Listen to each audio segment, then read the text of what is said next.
어제도 우리가 말씀을 나눴지만 사람은 참 마음의 중심이 중요합니다.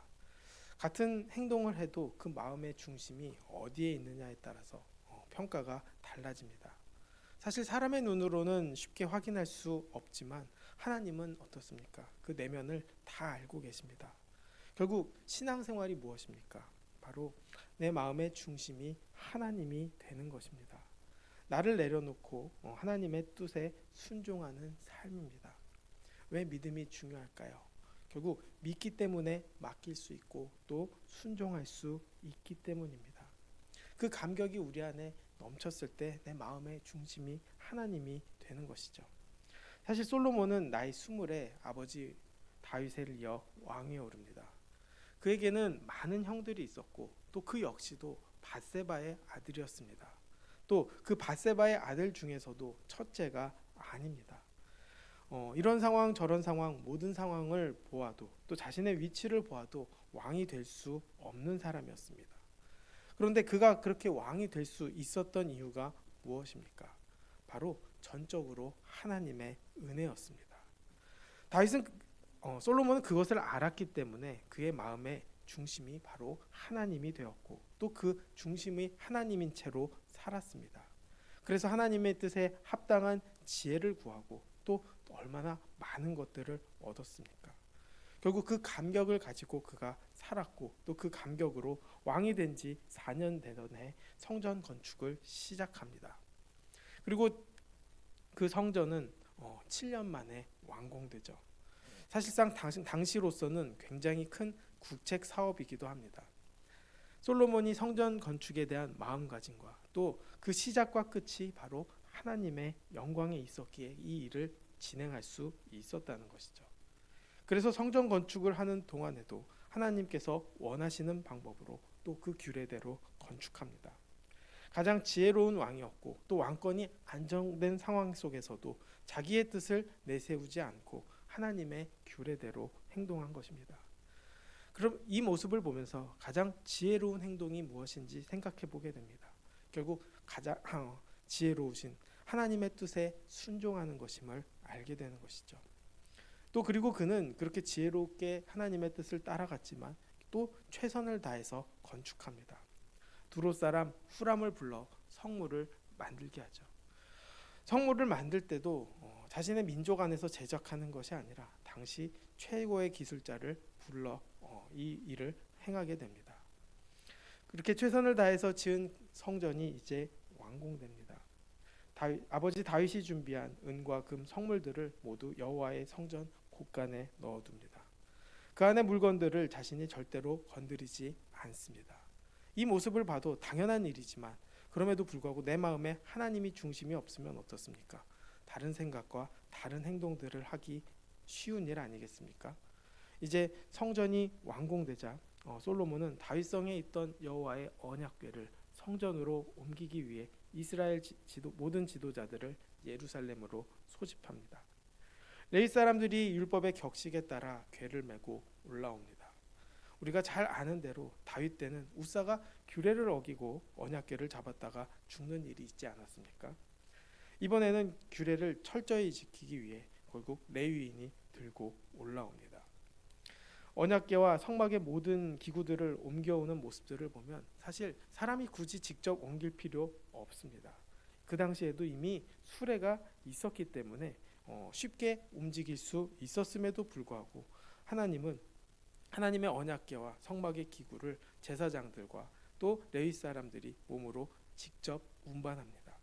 이 역시도 마찬가지죠. 철저하게 하나님의 뜻을 따르기 위함입니다.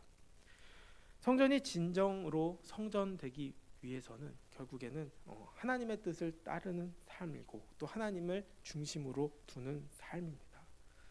결국 그 핵심 기물도 무엇입니까? 바로 언약궤입니다. 그 언약궤가 제자리를 잡을 때 성전이 성전으로서 역할을 하는 것이죠. 이 언약궤 안에 무엇이 있습니까? 특별히 다른 것도 아니고 어떤 것도 없습니다. 모세가 호렙산에서 하나님께 받은 십계명이 새겨진 두 돌판만이 들어 있습니다. 이 거대한 성전 또 화려한 하나님의 성전 안에 들어오는 것은 결국 단 하나입니다. 지성소 안에 들어가는 것은 오직 법궤 하나죠. 이 법궤, 언약궤라고 부르는 이 상자 안에는 결국 두 개의 돌판만이 놓여 있습니다. 이 돌판 놓겠다고 지금 이렇게 큰 공사를 벌였다는 것이죠. 사실 상식적인 선에서는 이해하기 쉽지 않습니다. 그러나 하나님께 시선을 향했을 때 믿음의 관점에서는 이해가 됩니다.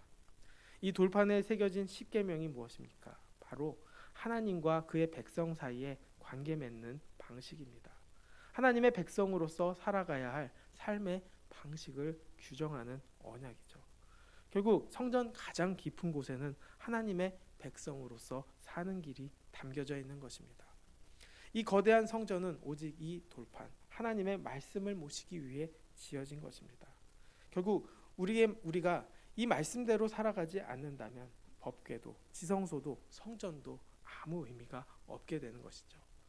그렇기 때문에 하나님이 말씀하셨고 또 그 말씀이 기록되었다는 사실이 우리 안에서 온전하게 믿어질 때 결국 그 돌판은 가치를 지니고 또 그 성전이 의미를 온전히 깨닫게 되는 것입니다. 결국 언약궤가 지성소에 안치되고 이제는 제사장들과 레위 사람들이 일제히 하나님을 찬송합니다. 11절 말씀을 보면 이때 제사장들이 그 반열대로 하지 않냐고 스스로 정결하게 하고 성소에 있다가 나오매라고 말합니다. 하나님께 그 나오는 순서도 반열대로가 아니라 정결이 우선임을 보게 됩니다. 이제는 제사장들과 아삽, 헤만, 여두둔을 비롯한 레위 사람들이 모두 하나님을 찬양합니다. 그리고 하나님의 전에는 결국 구름이 가득해지고 또 하나님의 영광이 임합니다. 120명의 제사장들이 나팔을 불고 또 모든 악기가 어우러져서 하는 찬송이 무엇입니까? 결국 선하시도다. 그의 자비하심이 영원하다라는 찬양입니다. 이 영광이 너무나 커서 제사장들은 서서 섬기지 못할 정도였습니다. 사실 가장 열심히 섬겨야 함에도 불구하고 결국 섬기는 일조차도 쉽지 않다는 것을 보게 됩니다. 결국 우리의 섬김도 마찬가지죠.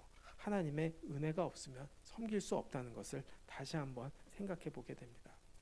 이제는 하나님의 영광이 그 안에 넘치게 됩니다. 그 영광의 속에서 우리가 하는 일은 결국 찬양하는 일, 또 하나님께 영광을 두는 일이죠. 결국 예배하는 모습을 보게 되는 것입니다. 결국 그 예배의 자리에서 하는 일은 무엇입니까? 하나님을 기억하는 것입니다. 하나님의 말씀을 기억하고 하나님이 중심이 되는 것이죠. 하나님이 하나님이라는 것을 깨닫고 또 우리는 하나님의 피조물이라는 것을 알게 됩니다. 이를 알게 됨으로 인해서 결국 온전한 하나님과의 관계, 또 하나님의 뜻하신 질서가 회복되는 것이죠. 결국 예배를 통해 내 감정을 넘어서 결국 하나님의 뜻을 이루는 것이 또 하나님의 질서를 회복시키는 것이 예배여야 한다는 것입니다. 결국 이러한 예배는 무엇을 바꿉니까? 내가 중심이 아니라 하나님이 중심임을 인정하게 합니다. 결국 궁극적인 삶의 변화가 일어나는 것이죠. 예배를 통해서 은혜를 받았다고 말할 때 얼마나 많습니까? 그런데 삶이 달라지지 않을 때도 너무나 많습니다. 그럴 때는 진정한 은혜라고 이야기하지 못하는 것이죠. 결국 예배를 통해서 하나님이 말씀하신 그 언약궤의 두 돌판, 그 마음판이 내 안에 온전히 새겨져야 합니다. 결국 이러한 변화를 통해서 내 인생이 통째로 바뀌게 되는 것이죠. 사람들과의 관계가 회복되고 또 하나님을 전하는 삶을 살아가게 됩니다. 또 그 중심이 바로 하나님을 알게 되고 하나님을 찬송하고 영광 돌리는 것이죠. 이것이 바로 내 안에서 성전을 짓고 또 하나님의 말씀을 마음에 두어야 하는 이유입니다. 결국 이 예배는 무엇입니까? 하나님의 뜻을 또 하나님의 영광을 경험하는 것입니다. 하나님의 임재가 내 안에 넘쳤을 때 하나님이 주시는 은혜 속에서 살아가는 마음을 갖게 되는 것이죠. 그저 감정적인 자극이 아닙니다. 또 그저 외적인 모습들이 아닙니다.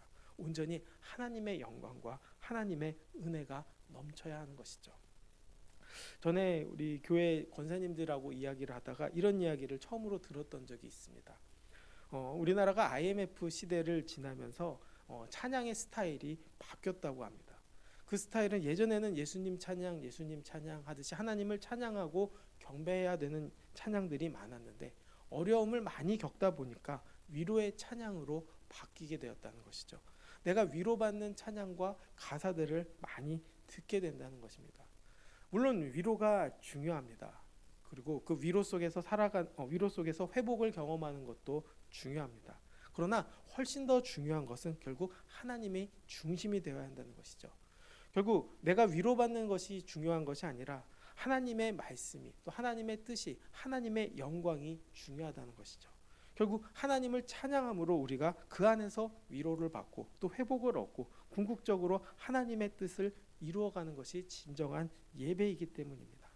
결국 이렇게 될 수 있는 이유도 무엇입니까? 결국 하나님의 뜻을, 또 하나님과의 만남을 통해서 그 뜻과 변화가 진정으로 일어날 수 있다는 것입니다. 그렇기 때문에 우리의 예배도 마찬가지입니다. 하나님을 중심으로 사는 것이죠. 하나님을 내 안에 중심으로 모시고 또 이것이 구원받은 자의 고백이자 모습이 되어야 하는 것입니다.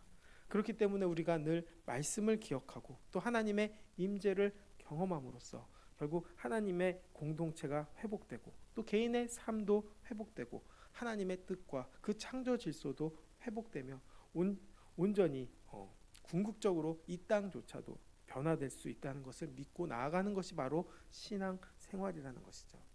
지금 우리는 어떤 세대를 살고 있습니까? 이렇게 성전을 보는 성전의 시대가 아니라는 것을 압니다. 예수 그리스도를 통해서 우리는 결국 세상의 성전이 아니라 또 눈에 보이는 성전이 아니라 내가 바뀌고 또 내가 씻음 받고 또 내가 성전되어서 하나님과 하나님의 말씀과 성령의 역사가 중심되는 그 삶을 사는 시대에 우리는 살고 있습니다. 그 성령이 거하시는 성전이 바로 하나님이 우리에게 허락하신 바로 그 성전이라는 것이죠. 결국 우리가 성전되어야 된다라는 것을 말씀하고 있다는 것입니다. 결국 이 성전의 건축을 통해서 깨닫게 되는 것은 무엇입니까? 내가 온전한 성전으로서 하나님을 중심으로 모시고 사는 삶을 사는 것입니다. 결국 내 안에 성령이 계시고 또 내 안에 말씀이 있고 또 그 뜻이 이루어졌을 때 온전히 내가 성전이 되는 것이죠. 이렇게 성전된 자들이 모이는 것이 바로 교회이고 또 그 교회를 통해서 또 하나님은 하나님의 뜻을 이루어 가십니다. 나를 통해서도 이루어 가시고 또 우리를 통해서도 이루어 가시고 또 지금도 하나님의 손안에 이 땅이 움직이고 있다는 것을 잊지 말아야 하는 것이죠. 그렇기 때문에 우리는 내가 성전되어서 하나님 오직 의지하는 것밖에 없다는 것을 고백하면 됩니다. 내 몸 자체가 이미 산 제물로 드리는 삶을 사는 것이죠. 그런 삶을 사는 사람이라면 탐욕, 거짓, 시기심으로 내 몸을 더럽히지 않습니다. 날마다 내가 나를 죽여 결국 거룩한 산 제물로 드려야 하는 것이죠. 결국 우리의 삶은 어디에 있습니까? 예배당에만 있는 것이 아닙니다. 우리의 일상 속에서도 하나님의 영광을 드러내는 살아있는 성전이 되어야 합니다.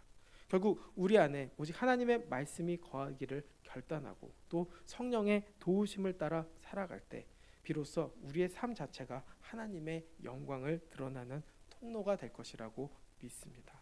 그 믿음과 소망을 가지고 오늘 하루도 살아가고 승리를 이루며 주님이 중심되는 그 기쁨을 누리는 우리 모두가 되기를 주님의 이름으로 축원합니다.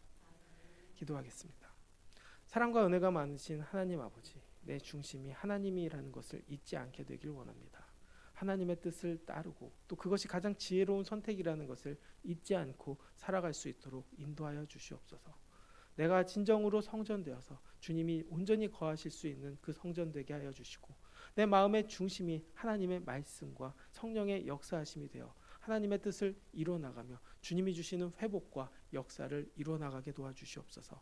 우리가 가는 자리가 하나님의 놀라운 축복의 통로가 되게 하여 주시고 구원의 역사의 자리가 되게 도와주시고 그 기쁨의 회복을 누리는 자리가 될 수 있도록 이끌어 주시고 인도하여 주옵소서. 모든 영광 주님께 돌리며 예수님의 이름으로 기도드렸습니다. 아멘.